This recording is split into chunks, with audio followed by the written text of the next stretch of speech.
मित्रों, बिहार और बंगाल के चुनावों में राजनीतिक दृष्टि से करारी हार मिलने के बाद अनाप शनाप अनर्गल बयानों को देने के बाद भी जनता के द्वारा किसी भी प्रकार का जन समर्थन न प्राप्त करने के बाद आज सर्वोच्च न्यायालय ने एसआईआर स्पेशल इंटेंसिव रिवीजन यानी विशेष गहन पुनरीक्षण की प्रक्रिया को पूर्णतः संविधान सम्मत सिद्ध कर दिया है, स्वीकार कर दिया है। मुझे लगता है कि राजनीतिक पराजय के बाद और देश में अराजकता अव्यवस्था उत्पन्न करने की नैतिक पराजय के बाद अब यह विपक्ष और विशेषकर कांग्रेस पार्टी की संवैधानिक धरातल पर भी यह पराजय हुई है।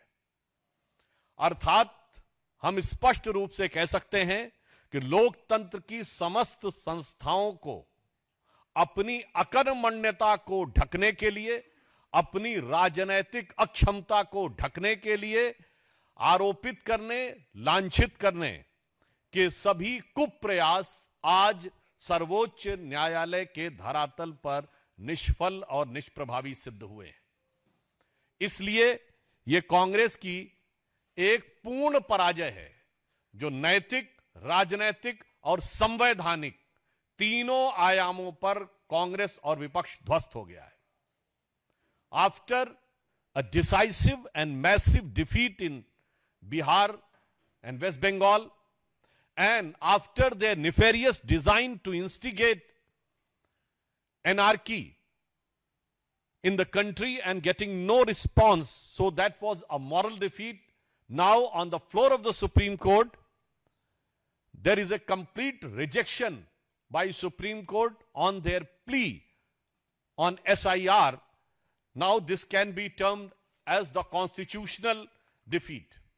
So I can say that after this judgment of Supreme Court, the complete defeat of opposition, Congress party in particular, and Mr. Rahul Gandhi in particular has been summarized as PCM, political, constitutional and moral defeat.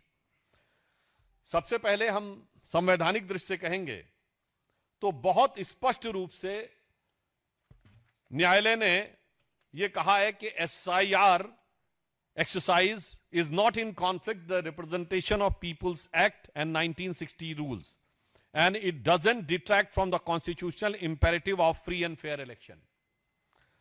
न्यायालय ने और भी आगे स्पष्ट रूप से कहा है कि एसआईआर के माध्यम से जिस उद्देश्य को प्राप्त करने की कोशिश की जा रही थी उसका स्वतंत्र और निष्पक्ष चुनाव सुनिश्चित करने के संवैधानिक लक्ष्य के साथ सीधा संबंध है।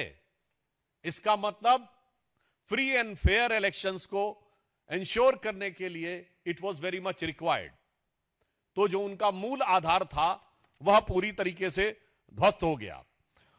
कोर्ट ने आगे यह भी कहा है कि चुनाव आयोग द्वारा दर्ज किए गए कारण, जिनमें पिछले गहन पुनरीक्षण के बाद 4 दशकों से अधिक का समय बीता है, पिछले कुछ वर्षों में बड़े पैमानों पर नाम जोड़े गए और हटाए गए, जिसमें उन्होंने कहा कि अर्बनाइजेशन हुआ, शिफ्टिंग हुई, डुप्लीकेशन हुआ, लोगों का आना हुआ, परंतु उसके बाद भी यह प्रक्रिया अत्यंत आवश्यक थी। अतः सर्वोच्च न्यायालय ने इसको संविधान सम्मत माना है और चुनाव आयोग के अधिकार के अंतर्गत माना है और निष्पक्ष और पारदर्शी चुनाव की प्रक्रिया के लिए आवश्यक माना है। तो हम यह कह सकते हैं कि इंडी गठबंधन जो सनातन धर्म विध्वंसक और घुसपैठिया संरक्षक है, उसका वास्तविक चरित्र आज उठकर सामने आ गया है। On the political ground I would like to ask, ये लोग क्या आपको कोई मेहनत करते हुए दिखाई पड़ते हैं?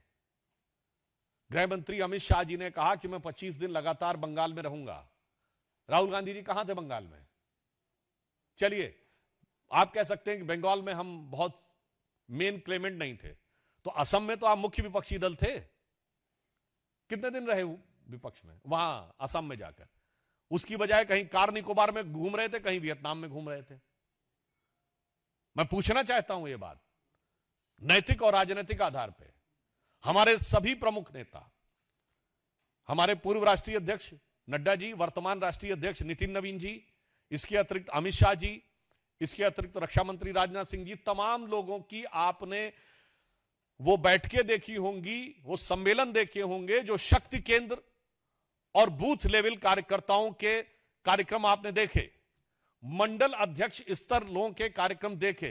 कांग्रेस में कितनी बार आपने बूथ लेवल कार्यकर्ताओं के सम्मेलन देखे?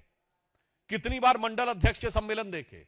अर्थात काम कुछ नहीं करना, चुनाव के समय भी मन लगाकर कोई काम नहीं करना, फिर बाहर से जाकर कुछ बातें अनाप शनाप बोल देना और फिर यह सोचना कि उनको चुनाव जीत लिया जाएगा। मुझे लगता है देश की जनता यह समझ रही है। और इसका एक और खतरनाक अर्थ भी है। यह विषय सिर्फ यह नहीं है कि एसआईआर पे आरोप निराधार सिद्ध हुआ, विषय उससे ज्यादा गंभीर है।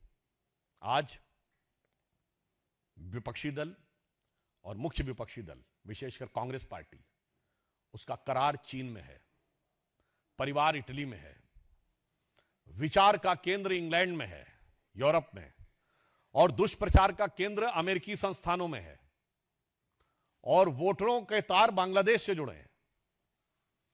मैं पुनः यह कह रहा हूं, करार के तार चीन से जुड़े हैं, विचारों के तार यूरोप से जुड़े हैं, दुष्प्रचार के तार अमेरिका से जुड़े हैं, परिवार के तार इटली से जुड़े हैं, और वोटरों के तार बांग्लादेश से जुड़े हैं। मुझे लगता है अब उनका यह असली चरित्र का चोला उतर गया है और वह पूरा चरित्र जनता के सामने तार तार हो गया है।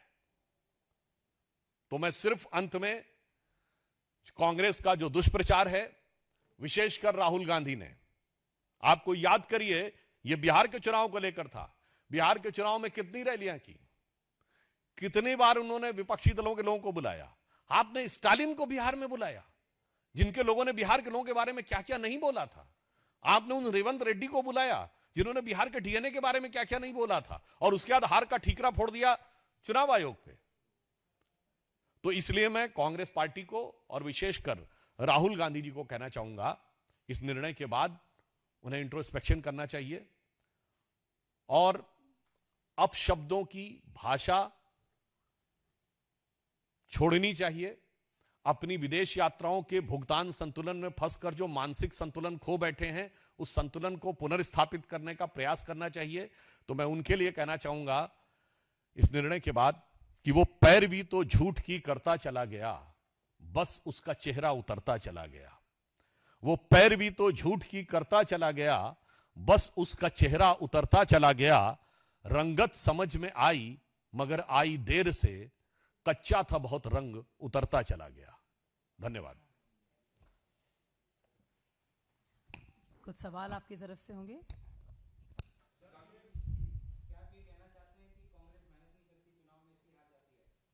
मैंने तो यह प्रश्न सामने रखा है, आपने कितनी बार उनको जिलाध्यक्षों के, मंडल अध्यक्षों के, बूथ केंद्रों के कार्यकर्ताओं के बीच में काम करते हुए देखा है? और तो और अपने ही वर्कर्स पे आरोप लगाते हैं। याद करिए, राहुल गांधी जी अहमदाबाद गए तो कहते हैं गुजरात में दो प्रकार की कांग्रेस है, एक कांग्रेस जो कांग्रेस के साथ है और एक कांग्रेस जो बीजेपी के साथ है। मतलब अपनी पार्टी के नेताओं को छोड़िए, कार्यकर्ताओं का भी ऐसा अपमान करने के बाद कोई सोचे। और मैं दूसरा कहना चाहता हूं, मैं कांग्रेस पार्टी से एक और सवाल करना चाहता हूं।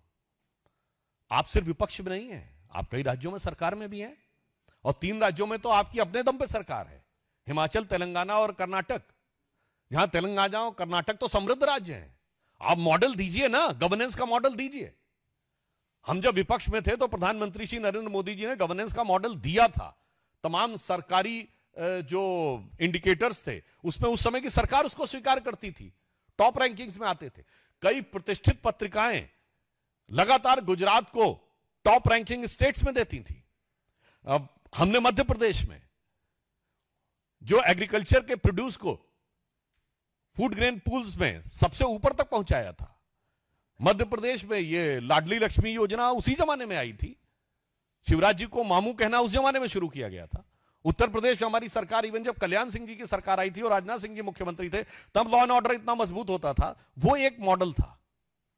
तो मैं कह रहा हूं आपका मॉडल क्या है? विपक्ष में कोई मॉडल यह है कि हर राज्य में 2 धड़े हैं कांग्रेस में, और धुम धड़म धड़ैया रे, सबसे बड़े लड़ैया रे, कि पहले मुझे मिल जाए कि मुझे मिल जाए।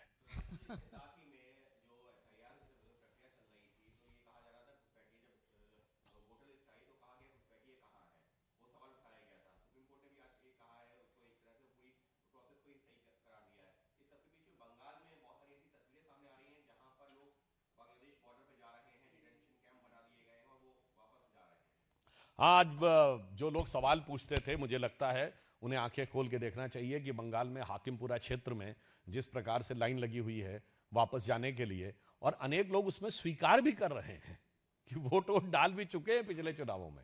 इससे पहले भी जब यह विषय आया था तो ऐसे लोग भी थे जिन्होंने ऑन कैमरा मतलब इस बात को स्वीकार किया कि 4-4 बार वोट डाल चुके हैं।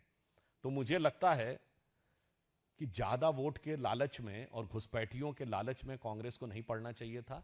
एक पुरानी उर्दू की कहावत होती है, कम खाए गम खाए, ना हकीम का जाए ना हाकिम का जाए। हाकिम का मतलब आप समझते हैं, ऑफिसर, पुलिस वाला, और हकीम मतलब डॉक्टर। तो कम खाओगे तो डॉक्टर के पास जाने की जरूरत नहीं है, गम खाओगे तो लड़ाई नहीं होगी, तो पुलिस के पास जाने की जरूरत नहीं पड़ेगी। तो इसीलिए मैं कह रहा हूं, हाकिमपुरा से उन्हें यह संदेश लेना चाहिए था कि अगर उन्होंने वोट का लालच थोड़ा कम खाया होता तो यह हाकिमपुरा का जो मुकाम है वो नहीं दिखाई पड़ रहा होता। और यह इस बात को प्रमाणित करता है कि गृह मंत्री अमित शाह जी ने जो बात कही वो अक्षरशः सत्य थी। फिर भी किसी को शक व शुबह हो तो बांग्लादेश का एक सांसद तक बोल चुका था कि यदि बंगाल में भाजपा की सरकार आ जाएगी तो बहुत से लोग वापस आने लगेंगे। अब वापस आने के बाद भी किसी को ना समझ में आए तो मैं यह भी याद दिला देना चाहता हूं कि 2024 के लोकसभा चुनाव में द डेली स्टार, जो कि बांग्लादेश का अखबार है, उसमें कांग्रेस के नेता अखबार में आर्टिकल लिख रहे थे कि मोदी हैज टू गो। तो मैं पूछना चाहता हूं, चुनाव भारत में हो रहा था, बांग्लादेश के अखबार में क्यों आर्टिकल लिखा जा रहा था कि मोदी हैज टू गो? ये बांग्लादेश में संदेश क्यों दिया जा रहा था? और वो संदेश का प्रभाव देखिए। असम के मुख्यमंत्री हेमंत बिश्व शर्मा जी ने कहा है कि असम का धुबरी क्षेत्र मिनी बांग्लादेश है, और उस तथा कथित मिनी बांग्लादेश, जो मैं नहीं कह रहा हूं, असम के मुख्यमंत्री एक नहीं अनेक बार कह चुके हैं, तो उनसे ज्यादा तो बेहतर स्थिति को नहीं जानता होगा। वहीं से सबसे रिकॉर्ड जीत कांग्रेस को हासिल हुई है। 2024 के लोकसभा में कांग्रेस के रकीबुल हसन धुबरी लोकसभा से 10,25,000 से जीते हैं, राहुल गांधी से 3 गुनी बड़ी विक्ट्री। तो मुझे लगता है इसके बाद अगर आप तार जोड़ के देखेंगे तो सारा खेल समझ में आएगा।